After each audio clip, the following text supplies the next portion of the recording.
Hello, welcome to the self-learning platform by Dr. Sushma Singh. Today we start Unit 3, Nature and Forms of Conflict, Intrastate, Interstate and Global. And we are continuing interstate conflict. And topic of discussion is other philosophies of war. An Atal reporter, the editor of one of the English edition of Glaswich book, classifies the philosophies of war into three categories. First one is the eschatological philosophies of war.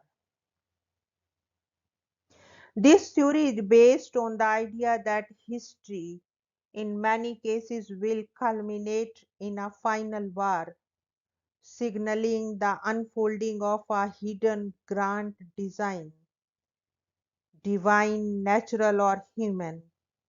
Examples of this view are the Crusades and Holy Wars, which were waged as means of unifying some portions of the world under a single faith or single ruler. In modern times, the American doctrine of manifest destiny, propounded during the late 19th century, and the Nazi doctrine of the master race represent two different types of belief in messianic missions. The next one is the cataseismic view. This theory views war as a catastrophe that befalls some portion or the entire human race. No one in particular is held to be responsible for war, and no one in particular is expected to benefit from it. Leo Tolstoy's War and Peace depicts war in this manner. Tolstoy attributes war to the action of unknown historical forces and holds actions of kings and strategies of military commanders to be quite irrelevant to either the outbreaks or the outcomes of war. The next is the political philosophy of war. Clausewitz is the outstanding proponent of political philosophy of war. It is called political because it considers the institution of war as an instrument of national or state policy. In the idealized view of this, war ought to be rational, that is based on estimated cost and gains. It ought to be instrumental in that it should be waged to achieve a definite goal, never for its own sake. And finally, it ought to be national in the sense that its objective should be to advance the interest of the national state. Machiavelli, the 15th century thinker, had advanced a similar theory, but Clausewitz's restatement is significant because it synchronized with industrialization of society and warfare, with the development of new weapons, recruiting mass armies, and adoption of new strategies of waging war. The eschatological and cataseismic theories, philosophies about war in terms of either divine or historical causes. Clausewitz's theory finally traces war to be intention and will of nations. It can be seen that his theory is in consonance with the manifest causes of war, because one cannot rationally establish the operation of intangible and divinely imposed reason for war.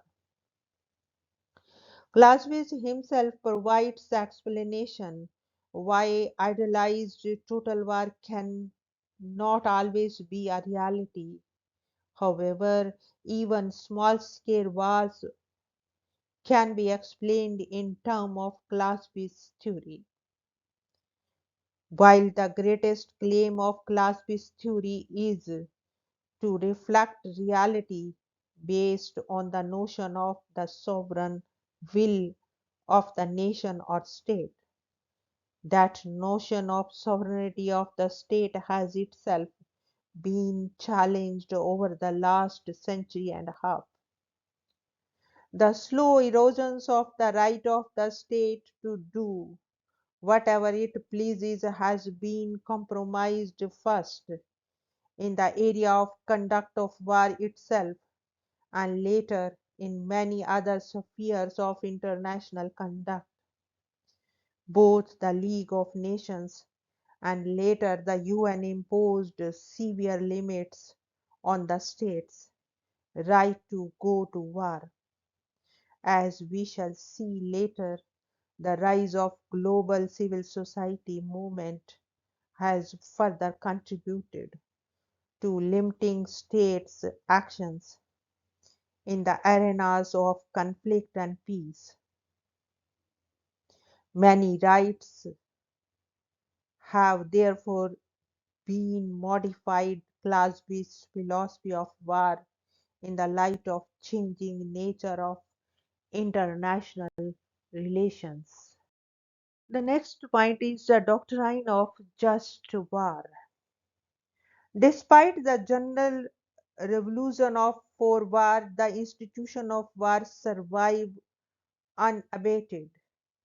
Even the pacifist orientations of religious discourse could not deter society from going to war against each other. One of the important developments of the compromise between the religions, aversion to war, and the compulsions of states to resort to wars is the origin of the doctrine of just war. This doctrine is particularly associated with the Christianity, though other religion traditions also recognize the concept of just war. The ancient Indian idea of dharma, yudh, is an example. It is necessary to advert to the just war doctrine briefly as it developed in the West. Just war doctrines abundant during the Middle Ages in Europe as a dimension of canon law or church established law. They resulted from the attempts to accommodate the pacifism of Christian teaching with the spread of Christian domination of Europe and beyond. As the church had gained space in the secular realm, justification for organized war was thus integrated into the realm of human activity. In his reputed treatise on just and unjust war, Michael Watts treats the subject of just wars more in the context of a state resisting aggression than that of the state initiating aggression. Wasser encapsulates the theory of aggression in six propositions that constitute the core of just war. They are: there exists an international society of independent states. This international society has a law that establishes the rights of its members, above all, the rights of territorial integrity and political sovereignty.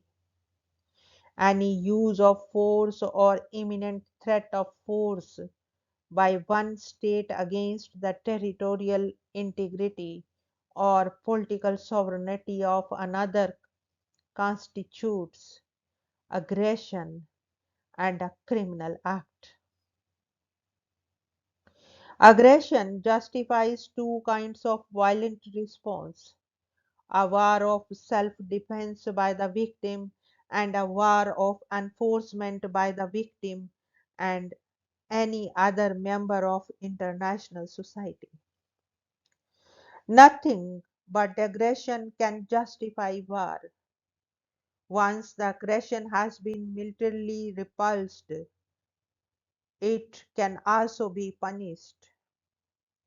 From the above, it is clear that in an international society of independent states, the right of sovereignty and territorial integrity is inviolable. Propositions define aggression which alone justifies a victim resorting to war. The crucial aspect of the exposition of just war is that it is conceived as defensive war, and nothing is mentioned about when an initiation of a war can be regarded as just. Presumably, it is never is. Thus, preemptive war's logic is ruled out. However, it is necessary to recall the simple truth that war is a two-way process, and the party that retaliates as well as the one that initiates almost always justify their actions on some legitimizing facts, and the latter's justifications are not unalloyed with preemptive logic. Ancient Indian yatras for expansion of territory by a powerful monarch were not always regarded as unjust. Sanju, the ancient Chinese writer on war, is most reticent about discussing the justness or unjustness of war. Perhaps the most telling example was that of the conduct of Athens at the height of its power and glory during the Peloponnesian War in the 5th century BC. The chief antagonists were Athens and Sparta. Athens proudly called itself the school of Hellas or teacher of Greece, but yet committed aggression against the tiny neighboring city state of Malos, which, though a colony of Sparta, chose to remain neutral in the war. The Athenian leaders unabashedly told the Melians that Athens had the right to subdue innocent Melos because of the exigencies of war, that might makes right, and that a nation concerned with defending its interests should not take into account moral considerations. Athens subdues Melos and put to death all its able-bodied males, and taking all its women and children into slavery. The Greek historian Thucydides analyzed the Athenian conduct as establishing a new way of looking at politics, though he regarded it as an lean to Greek temper and ethos.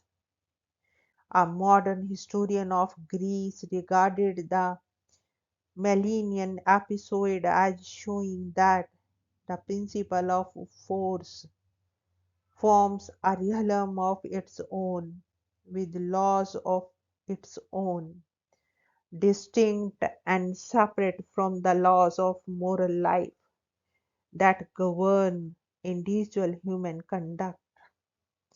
Even though the coming of a Christian era brought scruples like the just war doctrine, soon these scruples vanished as the church leaders and the European emperors themselves resorted to wars against each other.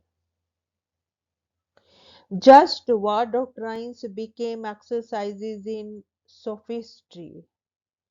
Then, as the Middle Ages waned and the Renaissance dawned, thinkers like Machiavelli boldly separated the spheres of individual morality and morality of the states. This practically ended any pretense of testing wars on the just war touchstone. Even though the idea of avoiding war among states reoccurs often, the attention was diverted to other methods than on referring to the just war doctrine.